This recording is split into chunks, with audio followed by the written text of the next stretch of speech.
उत्तर प्रदेश बहराइच के रिसिया में पंचवटी श्री सीताराम आश्रम समिति की बैठक आश्रम प्रमुख रविशंकर जी महाराज गुरुबाई के सानिध्य में आयोजित की गई, जिसमें आश्रम द्वारा संचालित संस्कारशाला, उपेक्षित मंदिरों में दीपदान, अन्नपूर्णा रसोई, असहाय एवं जरूरतमंद कन्याओं का विवाह, वृक्षारोपण व विभिन्न सामाजिक व धार्मिक गतिविधियों पर विस्तृत विमर्श तथा बड़े मंगल के उपलक्ष्य में विशाल भंडारे का आयोजन किया गया। मेरा नाम अशोक शुक्ला है, मैं नानपारा से हूँ।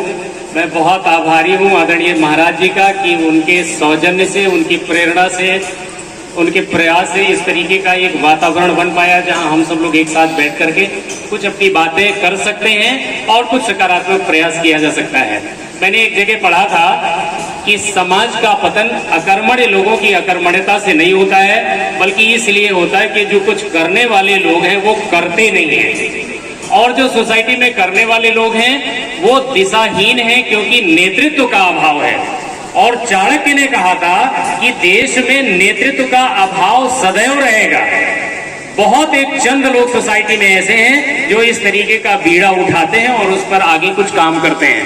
मैं पुनः आभारी हूं महाराज जी का कि उन्होंने जो इनिशिएटिव लिया है, उनके प्रयास से आज ऐसे मूर्धन्य और प्रबुद्ध जन एक मंच पर, एक प्लेटफॉर्म पे, एक बैनर के साथ इकट्ठा हुए हैं। महाराज जी के चरणों में मेरा चरण स्पर्श। मैं मनोज तिवारी, गायस्टोला नानपारा। आपका दर्शन पहली बार हरि सदन में मुझे प्राप्त हुआ था। आपका मैं भक्त हूँ, आपके आदेश का पालन करूँगा। महाराज जी के चरणों में कोट कोट नमन। मैं कृष्ण कुमार श्रीवास्तव, रिटायर्ड शिक्षक, गायस्टोला नानपारा।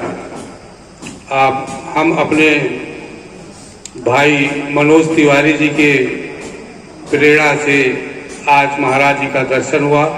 मैं कृतज्ञ हो गया। धन्यवाद। स्वागत है आपका गंगा न्यूज नेशन में। आपको समाज सेवा करने का स्वभाव कब से हुआ? हम लोग का समाज सेवा, हमारे धर्म जो सनातन धर्म है, ये मूलतः रूप से धर्म समाज पर ही आधारित है। तो जब हम धार्मिक व्यक्ति कहते हैं तो अपने आप समाज, एक अच्छा समाज कैसे हो, पूर्वजों से प्रेरणा मिली, धर्म ग्रंथों से प्रेरणा मिली। जैसे एक उदाहरण है कि शिव पुराण में सबसे ज्यादा हमारे वृक्ष लगाने का महत्व बताया गया है। इसके अलावा पद्म पुराण में है। तो अगर मूल रूप से कहा जाए तो हमारे धर्म ग्रंथ ही हमें प्रेरणा देते हैं कि हम एक अच्छे समाज पे काम कर सकें और सबकी मदद कर सकें। आश्रम कौन कौन सी सेवाएं चला रहा है? 3 परिकल्प आश्रम के मुख्य रूप से चल रहे हैं। पहली संस्कारशाला, गरीब बच्चों को, असहाय बच्चों को हम लोग संस्कारित शिक्षा दे सकें। गांव-गांव में हम लोग के परिकल्प चल रहे हैं और उनको निःशुल्क शिक्षा दी जा रही है योग शिक्षकों के द्वारा। दूसरा, उपेक्षित जो मंदिर हैं उनमें दीपदान की हम व्यवस्था कर रहे हैं जिससे कि भाव लोगों का जागृत हो। तीसरा है अन्नपूर्णा रसोई, जिसमें 5 रुपए में भोजन किसी व्यक्ति को भी मिल जाता है। अगर वो ऐसा पात्र है तो 5 रुपए भी नहीं है तब भी हम देंगे। तो ये परिकल्प आश्रम के 3 मुख्य है। इसके अलावा 108 वृक्षों का इस कोरोना काल में हमने देखा कि ऑक्सीजन की कमी रही, तो हम लोग वट वृक्ष इत्यादि पौराणिक वृक्ष लगवा रहे हैं। तो आश्रम इस तरह से कई गतिविधियां चला रहा है। आश्रम का उद्देश्य क्या है? हमारा मुख्य उद्देश्य एक सुदृढ़, सुंदर और संस्कारी समाज की स्थापना करना है। यानी केवल हम अपने लिए न जिएं, सभी लोग या समाज का निचले से निचला व्यक्ति भी अच्छे से जीवन जी सके, ऐसी व्यवस्था हम लोग करें।